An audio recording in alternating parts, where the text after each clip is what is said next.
एक गांव में रमेश नाम का एक सीधा सादा किसान रहता था। उसके घर में उसकी पत्नी और नई नई आई बहू सुमन रहती थी। सुमन बहुत सुंदर थी, लेकिन उसे जरूरत से ज्यादा खर्च करने की आदत थी। घर की आर्थिक हालत ज्यादा अच्छी नहीं थी, फिर भी सुमन रोज नए कपड़े, गहने और महंगी चीजें मांगती रहती। कभी कहती, आज बाजार से नई साड़ी ला दो, तो कभी, मोहल्ले की बहू के पास सोने की चूड़ियां है, मुझे भी चाहिए। सास उसे समझाती, बेटी, खर्च सोच समझकर किया जाता है।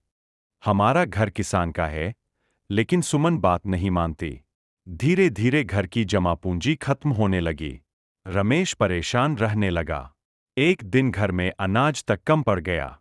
तब रमेश ने बहू को खेत पर ले जाकर कहा, बहू, यही खेत हमें रोजी देता है।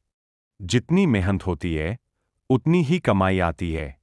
उस दिन सुमन ने पहली बार खेत में काम किया। तेज धूप, मिट्टी, पसीना, सब कुछ देखकर उसे एहसास हुआ कि पैसे कमाना कितना मुश्किल है। शाम को घर लौटकर उसकी आंखों में आंसू थे। वह सास ससुर के पैरों में गिरकर बोली, मुझसे बहुत बड़ी गलती हो गई। अब मैं कभी फिजूल खर्ची नहीं करूंगी। उस दिन के बाद सुमन बदल गई। वह घर के खर्च संभालने लगी, जरूरत और इच्छा का फर्क समझने लगी। मेहनत से कमाए पैसे की कद्र वही करता है जो उसका मूल्य समझता है।